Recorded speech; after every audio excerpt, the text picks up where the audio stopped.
Hey fellas of YouTube, this is Rabe speaking, and before I begin with this video, you guys may notice that I kinda changed the intro to fellas of YouTube instead of frenemies of YouTube, but I'm just trying different intros for now. Like, which do you prefer, by the way? Just let me know in the comments down below if you prefer fellas of YouTube or frenemies of YouTube. But anyway, let's continue with the video. I'm gonna be talking about Sakamoto Days. This is my first impression. I've read the first 2 chapters, so I'm not gonna do any spoilers. I don't know what happens later, so let's continue with Sakamoto Days and what it's about. So it's about this retired hitman, and it's this big guy right here though. That's right. You would never suspect that he was a hitman until someone would say he's a hitman.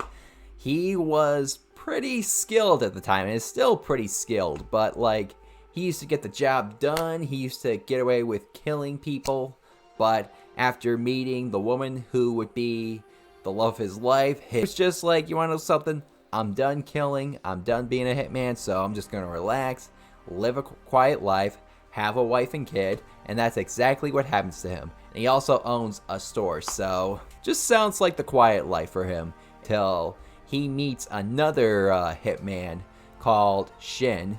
Basically, Shin can read minds, so because Sakamoto doesn't talk a whole lot, you usually hear his thoughts though. It's a comedy series though. It might be kind of slice of life, I think. I don't know if it's like with Spy Family, where it's a family comedy but also has its action-packed moments. In fact, Sakamoto Days definitely has some good, well-drawn fights though. You really feel like Sakamoto is like Saitama of Hitman. Like, usually in these manga series, these shonen manga series, you have a teenager as your main character. And mostly because the teenage audience that reads these manga series relate to a teenage protagonist though. Like, they relate to Deku, they relate to Asta from Black Clover, they relate to Naruto.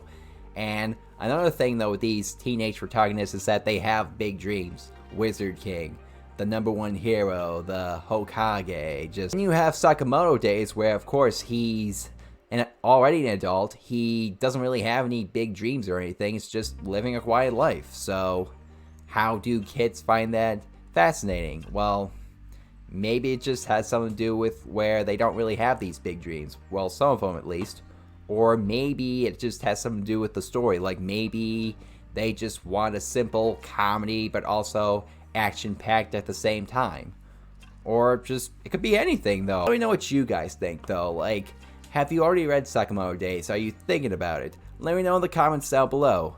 I'm going to keep reading this series and see how far I get though. I mean, so far, like I said before, it's a good series, but I still don't know what I'm getting myself into later. But if I were to rate it right now, I would say 8 out of 10. It's a simple beginning. It gives you hints.